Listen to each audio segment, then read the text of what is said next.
So now I will be formally introducing our next speaker. It is my pleasure to introduce Ms. Joy Toney, a cybersecurity professional and advocate for ethical technology and community development. Joy brings more than 20 years of experience working across nonprofit, customer services, government contracting, and transportation sectors. She is currently a senior program consultant at AIM for Change, LLC, and holds multiple certifications, including CISSP, CCSP, and SHRM-CP. Ms. Joy is passionate about ensuring technology and serves both business and society. Her talk, The Price for Progress, Ethical Cybersecurity and Tech-Driven Communities, explores how cities courting big tech must also address risk to the public systems like water, energy, and waste. Using real-world case studies, Joy will share how ethical frameworks and cybersecurity go hand in hand in building sustainable communities. Please join me in welcoming Joy Toney.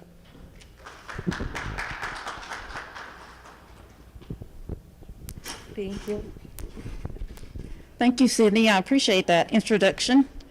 Good afternoon, everyone. I know this is like lunchtime, so if you feel hungry and you want to get something to eat and come back in, feel free to do that. But I'll go ahead and get started on the talk. So she already gave my brief introduction, but I have a lot of other acronyms behind my name. I won't go into all of them, but if you have questions, you can ask me about them later.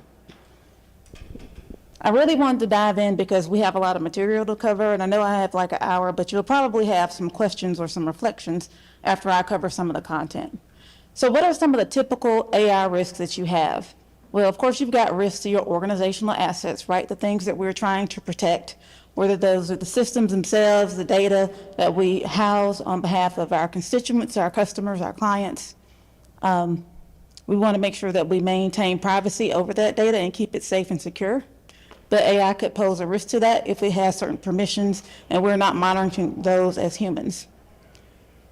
We might have risks to our organizational operations if we have a lack of reliability of the AI systems or a lack of availability for the AI systems because they've been, subject to some attacks that we haven't secured against. We need to make sure that we don't have those service failures impact our customers or constituents negatively and our operations still continue. We've got risks to our consumers and users. You may have harmful outputs from that AI that's generated, that output from the model itself. It might have been subject to some type of poisoning attack, with that data and give bad outputs, or it could have been trained improperly to generate harm to the customers that use that data. So we want to make sure that we prevent that and the harmful outputs of outcomes or decisions from the AI system, or make sure it doesn't present false information. And then, of course, you've got the unintended consequences and maybe some liability issues as well, resulting from any agentic actions from any AI systems that you've deemed to go out and be in your organization, manage other systems, services, or processes, and those agents are autonomous, but maybe they haven't had the right programming or logic put in place to secure those actions and actually protect the consumer and user data. So lots of things, but there's a hot link in this presentation, and Sydney will make sure that the slides are available for the attendees. If you want to go to OWASP, they do have a generative AI handout for incident responses you can look at to look at those harms and determine how you can handle and troubleshoot those. Another organization that has standards for AI systems is, of course, the ISO, which is an international standards organization. So you can look at that as well to try to promote ethical and transparent processes with your AI systems and make sure those systems are accountable and transparent and fair. That probably will cost you about 200 euros if you wanted to download that standards document. However, if you want to get the current NIST AI risk management framework and the accompanying secure software development practices for generative AI, you can get that free from download from NIST. Doesn't cost you anything but your time to look it up and get it on the site. But either way, all of those practices from those handouts will help you secure your AI systems for your organizations. So that's a little bit about like the security side of it, but let's talk a little bit more about ethics and reputation. And what does that mean to the impact of your customers and constituents? So as you saw maybe on the earlier slide and as part of the introduction that Sydney gave me, I'm a member of ISC2. I hold 2 certifications from them. One is a CISSP, which is a Certified Information Security Systems Professional, and the other one is the CCSP, which is a Cloud Security Professional. So as part of holding those certifications, ISC2 has you hold up their ethical canons that you agree to once you get those certifications and become a member. So these are the 4 canons that I'm listed here. I don't know if you can see them that well, but I'll just read them just in case you can. Protect society, the common good, necessary public trust, and confidence in infrastructure. Act honorably, justly, honestly, responsibly, and legally. Provide diligent and competent service to principals. Advance and protect the profession. So 2 times the word protect is mentioned in these canons. Then you also have the thing where it talks about protect society, which when we normally think about our job description, we're not thinking about society. We're thinking about the organization that gives us our paycheck, you know, that 9 to 5 that we serve. But here they're stressing that they want us to make sure as professionals in cyber to protect society, the common good, the necessary public trust. And I think a lot of times we kind of forget about that and put that on the back burner when we do our jobs out in corporate or freelance, if that's what you do. So it's beyond the 4 walls of your organization. So what does it mean to protect? And I just went back to the Merriam-Webster dictionary definition. Protect means to cover or to shield from exposure, injury, damage, or destruction, to maintain the status of or integrity of. And so that's really broad, right? We want to protect society, the common good, and the infrastructure. So what do? We want to shield that from exposure, injury, damage, and destruction, and maintain the status of or the integrity of whatever we're protecting. So again, that's really broader than the 4 walls that we serve in our 9 to 5 job at our organizations. So here is the introduction into big tech, into this discussion, which is why I wanted to kind of cover this topic. So a lot of times you see cities courting these large companies to come and invest in our city, you know, make sure that we'll give you the resources that you need to build up your company's infrastructure. And then in turn, you'll invest in our communities by giving us jobs, you know, boosting our economy, that sort of thing, right? You know, bringing some notoriety to whatever the city is. And so some of the case studies I'm going to go over will cover like Microsoft, Google, XAI, et cetera. But I just wanted to sort of put the wrapper around there that, you know, big tech comes in, but they start consuming and impacting the resources that the communities have access to. So we'll go into that a little bit more. You probably can't see this really well, it's a little small here, but basically this is just talking about how much energy consumption the data centers use, especially AI data centers use, relatively speaking to just the general population that exists. So in the one chart that's on the left, it's really talking about the amount of electricity that the data centers use collectively. It would be like the same as the country of France in its whole population. And so this study was done back in 2023, and this was a projection for 2030. But because this was done in 2023 and AI has exponentially grown, this study is a little outdated and this projection is lagging behind. So it's actually further along in its energy consumption than what's shown here on this graph.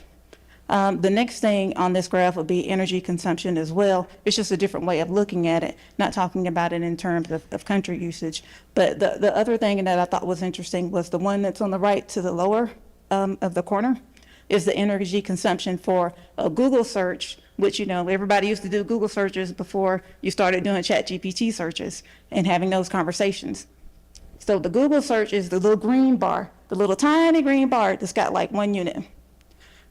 Comparatively speaking to the red bar, which has 10 units, and that's the ChatGPT usage of energy. So it's actually a 10x usage for doing a ChatGPT conversation as opposed to just a regular Google search.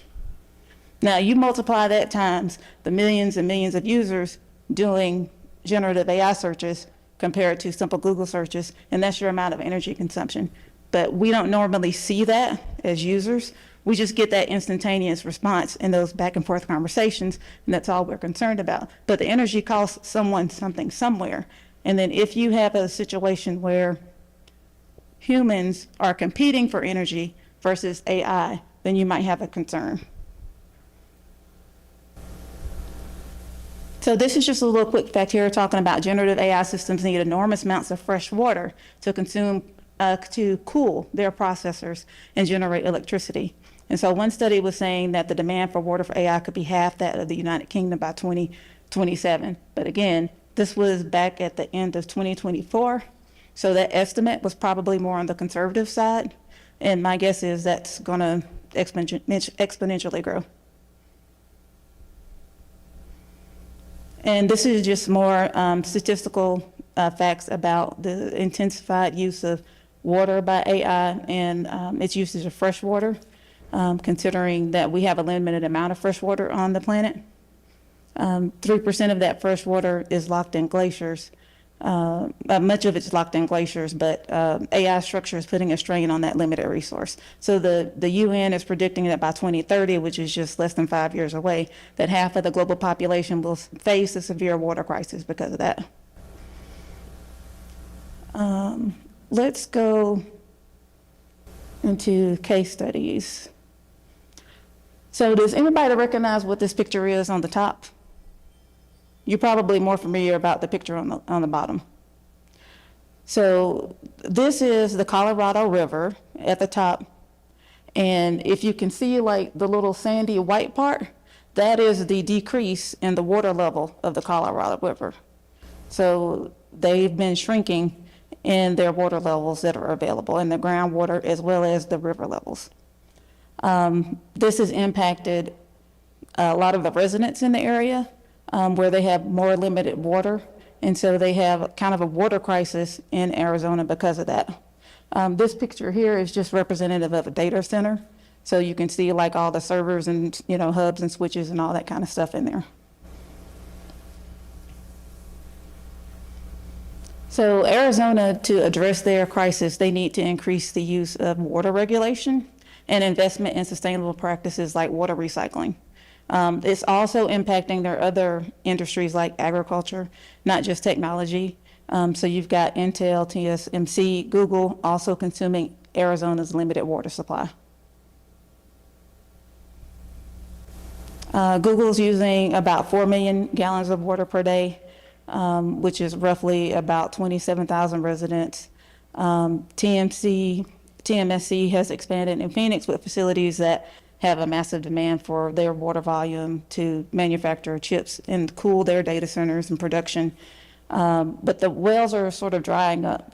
And if the leaders in those areas those communities continue to treat water as just the cost of doing business with big tech companies and manufacturing, then they're going to find themselves where the markets are thriving for that tech, but the people who live in the communities are not thriving at all.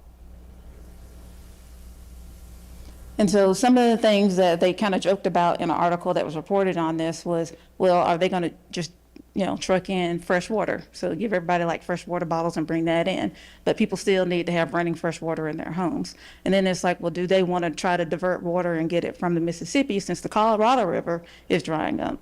And that's not a sustainable approach either, because there are other states that are competing for the Mississippi River water as well.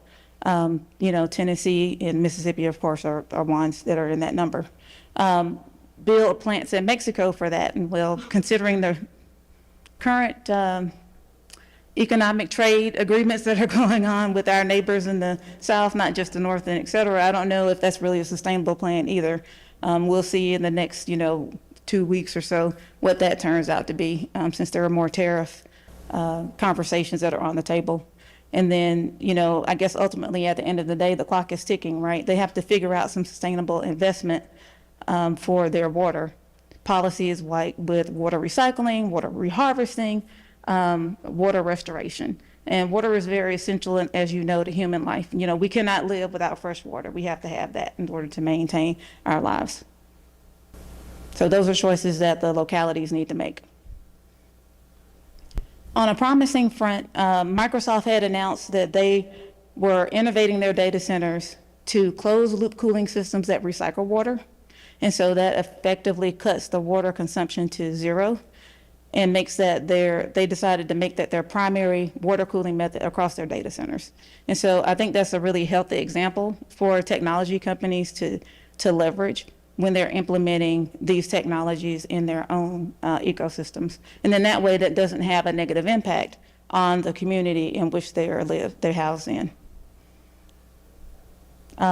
Cyrus One also doesn't use water for cooling. They have just a negligible amount of only 180,000 gallons a year for humidification. So all of their new data centers from 2024 onward use zero water cooling. So those are pretty cool things that tech is doing. Another interesting case study from Iron Mountain in Boyers, Pennsylvania. Now, I don't know if you can tell, but this is a data center in the background, but it's kind of built into the ground infrastructure. If you can kind of see like that wall, it's actually in a cave. So what they did was they built that data center 200 feet underground. And so that naturally makes it a cool environment so that it won't get overheated. But in order to make sure that it does actually stay cool in the data center, they also get water from an underground lake that's there. And with that lake, they take the water out of the lake, they push it through a filtration system and pump that water through the heat exchanger where that water cools any of the components in that closed loop system, and then it circulates amongst the servers, keeps it cool. Then they filter the water back to go back into the lake. So it's like a net zero type of exchange for that system, so that the community in Boyers is not negatively impacted by what's going on with that data center, at least from a water perspective. But I also thought that was a good solution to that because, you know, it doesn't take away from the community source of fresh water. That water is still maintained. They were actually, Iron Mountain was actually the first, their site was actually the first underground facility to receive an Energy Star certification, and those are not very easy to get, so kudos to them for doing that. And they thought about, with their teams, about the local characteristics in which they wanted to build the data center, but also thought about the requirements for the data center itself and made sure that the community in their design could cooperate and live sustainably and have a mutual benefit. So they took that thinking and actually thought about it very deeply and built that data center. And they actually kind of helped add to the security by design too, because it was built underground. So you have more limited personnel coming into that data center. You know, you have, first of all, you have fewer people that's aware of it because you don't see it. You know, it's not out in the open. And then the people who do know it's there, it's underground, so they have more restricted and limited access. So I thought that was also a nice touch for security by design with this case study. Okay, so now we're going to talk about XAI a little bit. And I know they've been in the news somewhat, but their CEO has been in the news more than anything else. So I'm not going to talk about that in a political way. I'm just going to say what the impact has been on the facility that's been built in Memphis, Tennessee, which is where I'm from. So here, I don't know if you can really tell in this picture, it's kind of gray, but it's an infrared kind of image. And the little red dots on this picture are gas turbines that are around the actual data center. So they're around the facility, okay? And there were a total of like 32 or 35 of them. And the data centers that XAI has started building, because this was the first one, they built the second property that was like down the street, and then they decided to build a third one that was across the state line. So they got two in Memphis, Tennessee, and then one in like South Haven, Mississippi. And so according to the senior attorney at one of the legal advocate firms in Memphis, said that data centers are a highly competitive space, and other companies are watching what XAI does, and that's true. They are watching. And right now, what XAI is doing is essentially running a power plant without a permit. That's the additional gas turbines, in addition to the electricity that they're getting from the local utility, Memphis Gas, Light, and Water. And that additional usage of the gas turbines has caused a real risk of harming people's health. So I do have a video here that I'd like for you to listen to. Actually, do presentation mode. Flipping the switch to give Elon Musk's supercomputer right to remember more power. TVA board meets tomorrow to consider xAI's request for 150 megawatts of electricity to run the world's largest so-called gigafactory of compute. Action News 5 Joyce Peterson joins us now live in studio with more details on this. Joyce? Joe, the Tennessee Valley Authority is a federal agency that provides power to MLGW. Now, any request beyond 100 megawatts requires TVA approval. Tonight, environmental groups worry about the supercomputer's demand on the electrical grid, the aquifer, and on Memphians' health. Elon Musk, riding high from Donald Trump's election night victory, finds out Thursday if the TVA greenlights xAI's request for 150 megawatts of power to run the world's largest supercomputer in southwest Memphis. I think Musk has increased his influence within the federal government. Stephen Smith's group, the Southern Alliance for Clean Energy, in an op-ed piece Wednesday, urged TVA and Musk to take Memphis's environmental health seriously. The problem is that Elon Musk is asking for this to be done at an extraordinary rapid rate with very little commitment to citizen and community engagement. In July, multiple environmental groups, including Memphis Community Against Pollution, asked TVA to deny xAI's power request. Due diligence as it pertains to the environmental aspect.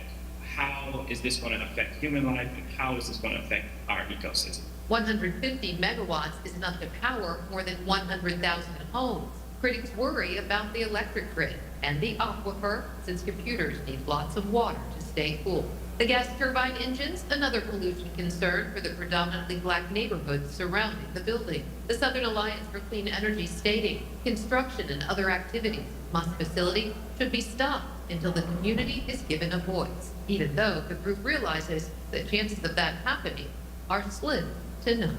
He's, a billionaire. He's used to getting his way. He's used to sort of ramming things through, and he has the resources to do it.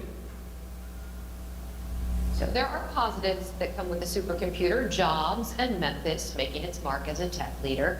Musk's team also plans to build a gray water facility which turns wastewater into usable water to cool the computers. The TVA board meets at 9 a.m. tomorrow. We will keep you posted on air and online. Live in studio, I'm Joyce Peterson, Action News 5.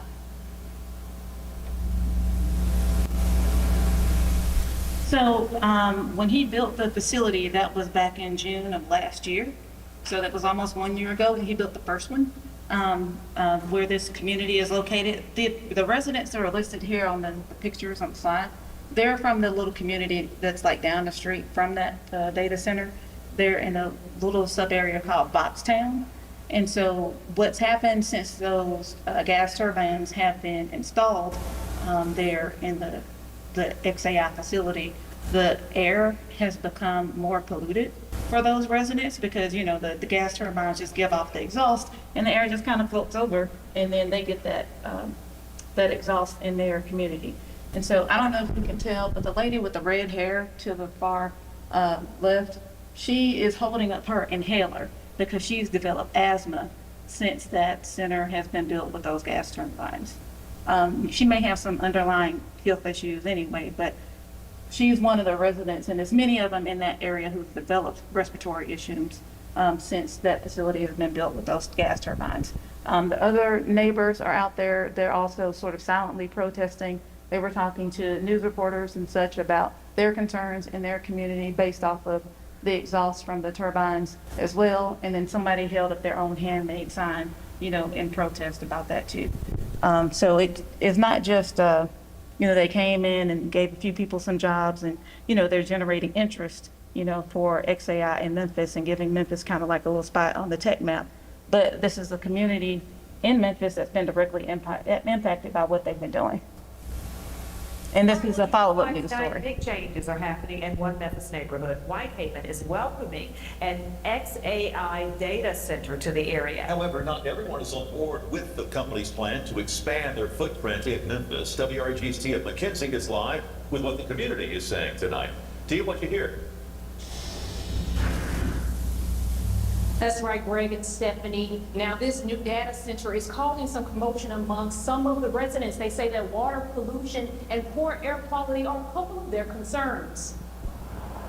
Will XAI be a bright spot for businesses or a terrible take for taxpayers? All of us need to come together, as a unit and as a community and stop this. Those behind the project are emphasizing technological advances, but some residents are not buying in. When a project this size comes into any city, there's supposed to be public notice, and none of that was given from the state, local, and federal level. TVA is federal. People need to remember that TVA is federal. Elon Musk is Doge, that's federal. Direct conflict of interest. The Greater Memphis Chamber announced the nearly $80 billion project Friday. Located in the 5400 block of Tulane Road, the site sits right down the street from an elementary school. I'm concerned a whole lot because I have family in this community and I don't want my child to get bad water, nothing to happen to my kids. No. I got grandkids. MLGW says XAI requested a system impact study for 260 megawatts, and any request over 5 megawatts must be reviewed by the Tennessee Valley Authority. XAI also requested gas from MLGW. MLGW would not say how long the study would take. I wanted to let the people know that there's going to be a meeting on the 17th and the 18th at the county commission. They are over the Shelby County Health Department, and they are the ones that have the ability to deny the permit to XAI with the environmental hazard that they're going to do to our community. So we're asking everybody from the community. Boxtown is USA is leading this. With no wastewater infrastructure nearby, questions remain as to who will supply water to keep processors at the facility cool. Now, MLGW did not say what the requirements would be if this proposal were to be approved. We reached out to TVA for comment. We're waiting to hear back. Reporting for your news leader in downtown Memphis, Tia McKenzie, WRAG News Channel 3. Okay, we'll be keeping close watch on that commission meeting as well. Tia, thanks. So kind of as a follow-up to that, they did apply for permits for the gas turbines. That ended up getting, I think, approved by the council. However, there was still a lawsuit filed by the NAACP, which is the National Association for Colored Peoples, because of the violations of the Clean Air Act with those turbines. That lawsuit is still active, so it hasn't been withdrawn. However, XAI has just recently purchased, as of I think last week, a facility in South Haven, Mississippi, which again is right across the state line, so that they can generate more of their own power and pipe and install lines to pipe that energy from Mississippi over to their XAI facility in Memphis. So it's really interesting how some of that is getting kind of worked around from a consumption perspective. However, from a community sort of reputation perspective, one thing that they have done to kind of quell community anger, which doesn't really address the Boxtown residents' concerns. However, just from a city of Memphis concern, they have offered to pay for certain upgrades to Memphis City, Shelby County schools. So there's some infrastructure upgrades to some of the school buildings that they said that they would foot the bill for and cover. So I think they're trying to buy community goodwill in that respect, but that still doesn't address some of the harms that have been created environmentally from the facility that they built. So just kind of interesting to see how that sort of plays into the politics of the community. But again, this is an ongoing thing. They're still building. There's still, like I said, the active lawsuit. And so more of this will just roll out in the news to come over the next few months.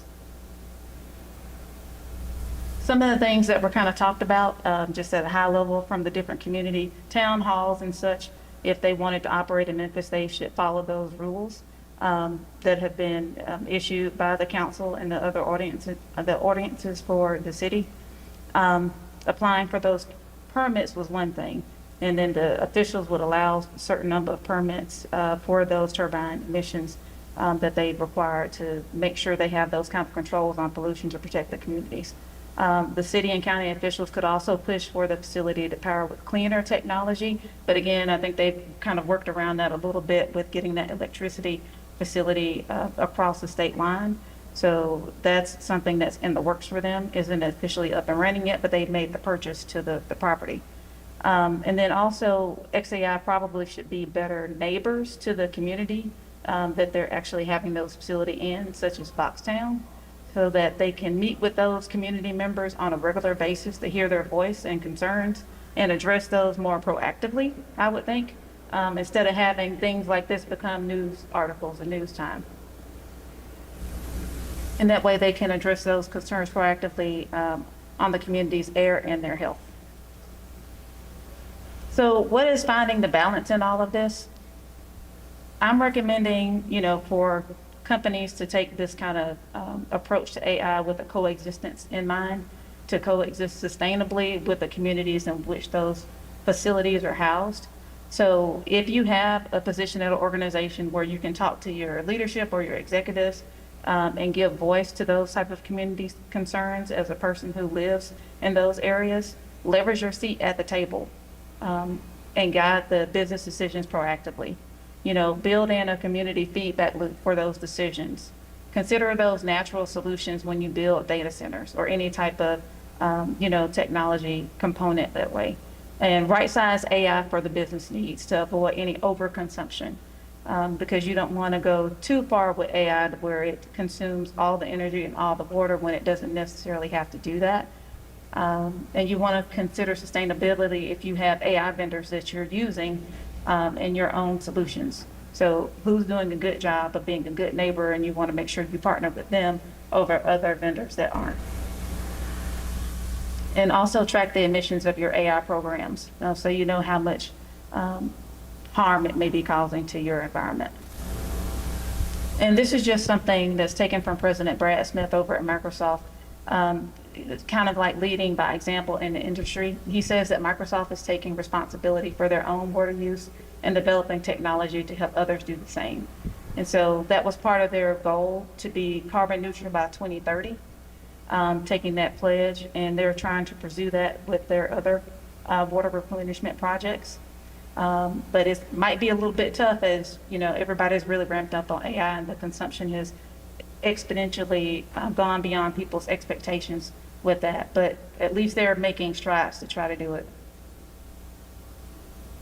Also, there is a standards group by IEEE that's meeting to develop a standard to measure AI environmental impact. So if you would like to become part of that group, there's a hot link on the presentation for you to join that working group.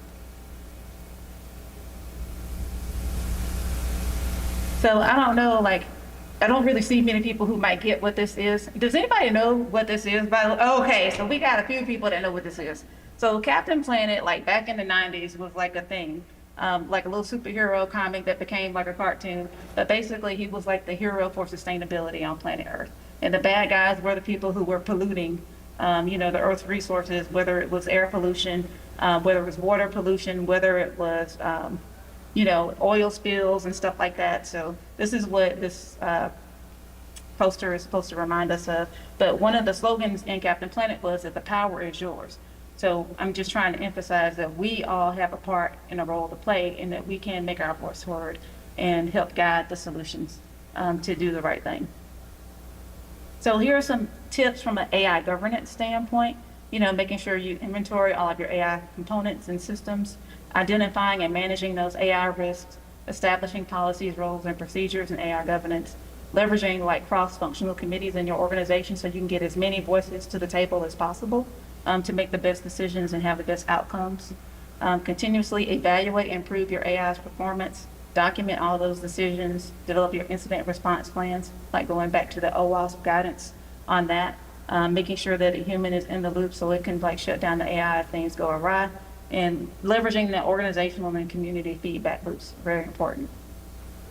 From a project standpoint, because you just might not have AIs that are just governing in your everyday systems, but you might be building specific AI projects, you want to make sure you identify those stakeholders involved, define the business cases for that AI usage, get a cost-benefit analysis on that and make sure it's the right thing to do, elicit and document those requirements, and make sure you have a communication plan for your stakeholders, create that training and awareness for the AI solution, and collaborate with your operations team on support for that before you implement it in production.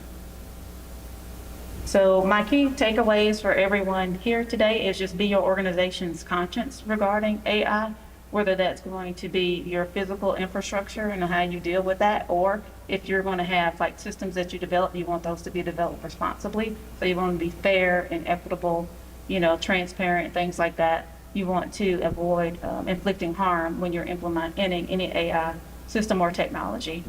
Contribute to your organization's governance on your AI structure.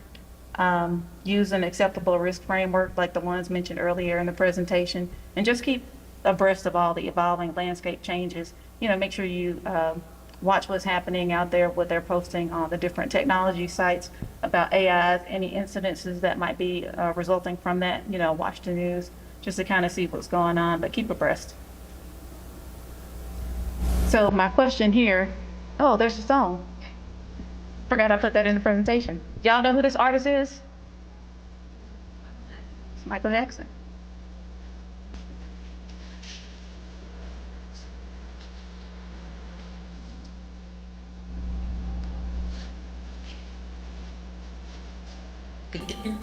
Gonna make it right.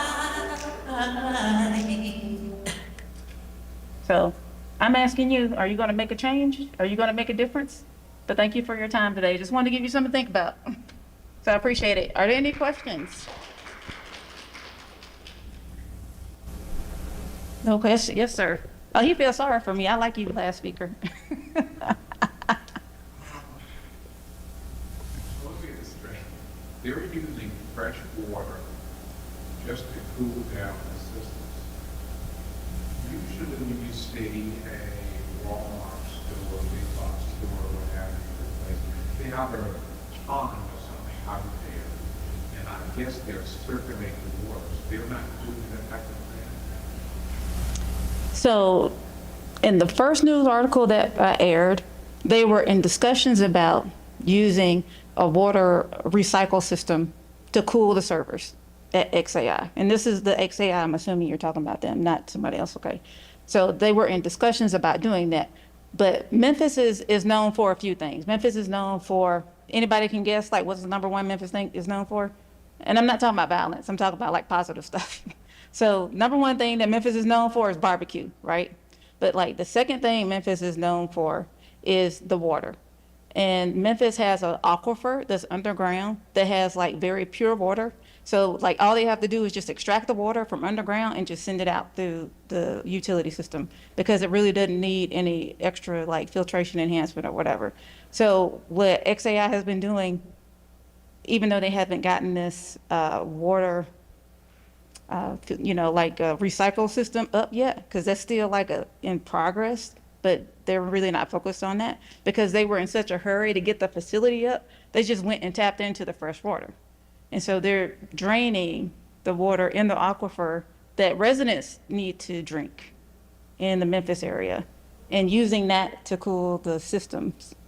So again, it's kind of a touchy situation because the city council, the economic development commission wanted to make sure that they provided and accommodated the tech company with, well, you can use this resource, you can use that resource. They also gave them like a lot of tax discounts too. So they got like a ton of tax credits. But in lieu of getting the recognition and also providing some jobs, that's the exchange that they made. So right now, it's still some battleground, I guess you'd say, with the community organizations that are represented, as well as with Memphis Light, Gas, and Water, and also the Tennessee Valley Authority, the TVA, what they talked about the usage that's going on. But it's a lot of politics because you got down to like the city level and the government and the economic commissions trying to work it out with them. But the residents are the ones that are kind of holding the bag, so to speak. So, but it's all in progress. I have a few more questions on Okay. the gas. Is there any concern for the gas supply, for all the gas that they're going to be using? That's one. Number two, how much positive and impact on jobs has this provided for the immediate community around? Oh, I can tell you that the job lift is not that much. It's like less than 100 positions. I mean, a lot of those people too weren't hired locally. They were relocated.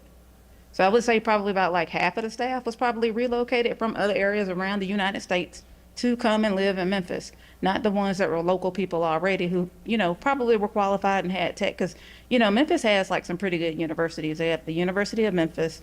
They've got Christian Brothers University. They've got Rhodes College. And, there are other universities around in the area where you've got qualified tech people that could work in data centers, but they just chose not to hire those people. And then the people that they could hire in the locality, they were only offering like a paycheck of maybe 60K to 70K for those people.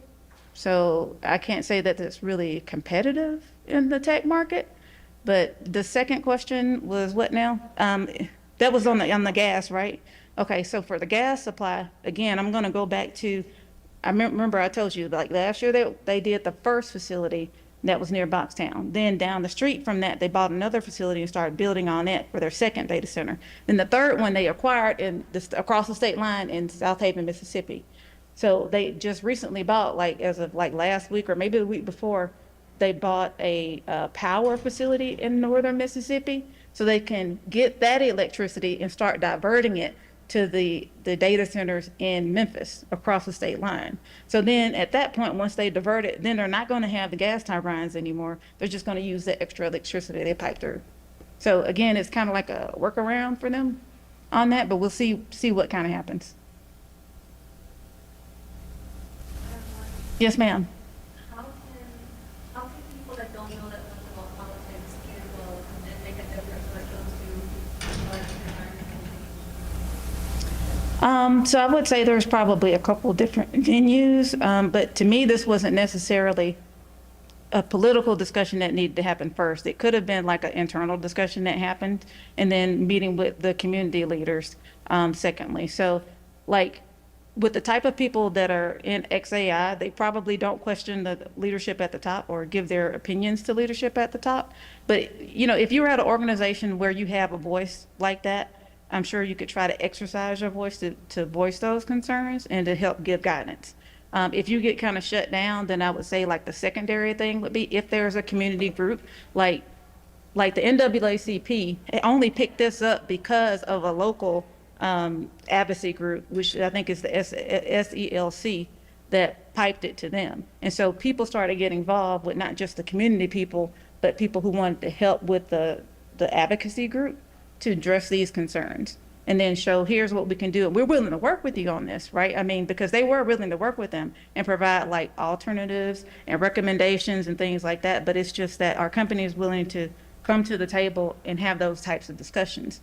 So if you have the openness in your organization to reach out to the community, if you don't have an outlet already, like an advocacy group, then maybe you could start an advocacy group. I don't know, but it just kind of depends on what your situation is like at your organization. But I only bring this up because I think as part of the profession, that's part of our job is to help advance that. And if you see something, then maybe you could say something, in that regard, right? Because it's not just only cyber attackers that are coming at the organization, but sometimes we're our own worst enemies, right? Our organizations are doing harm too, so we need to hold them accountable and say, hey, we're part of this community. We also need to help protect it. And that's all I'm saying. So just do what you can. I know you might not be able to change the world, but you can do like little things, and that can have such a big impact.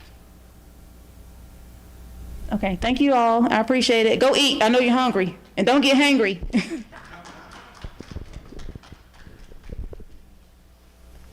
Thank you.